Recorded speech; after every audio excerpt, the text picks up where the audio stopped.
يا عم ميسو طمنا عليك، بيقولوا في حرايق في لاس انجلس. لاس انجلس خلاص مفيش فيها حريقه بنسبه 100%، تم السيطره عليها ماشي. انما لسه في 5 حرايق شغاله دلوقتي في كاليفورنيا في 5 مناطق مختلفه، بيحاولوا ان هم يسيطروا عليهم بجزء كبير جدا يعني قبل يوم الاحد، لان يوم الاحد هيبقى الويند شديد جدا، الهواء شديد جدا. لما الهواء بيبقى شديد جدا صعب جدا السيطرة على الحريقة، بل بالعكس الحريقة بتزيد ماشي.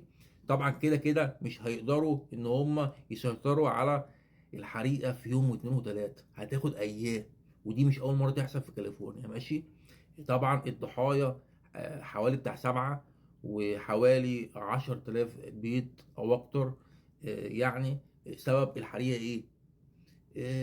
الجفاف، يعني رطوبة منخفضة جدا مع هواء شديد مع عامل الإنسان. الإنسان بنسبة 90% هو السبب، 60% مش قصده و30% قصده.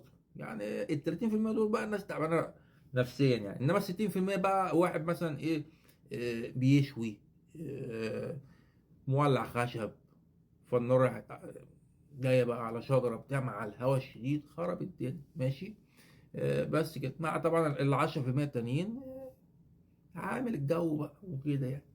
لكن دي مشكلة كاليفورنيا ومشكلة بعض الأماكن في كندا، فيهم المشكلة دي اللي هو الرطوبة المنخفضة جدا مع الهواء الشديد بقى الكلام ده يعني. فربنا يستر على الجميع يعني.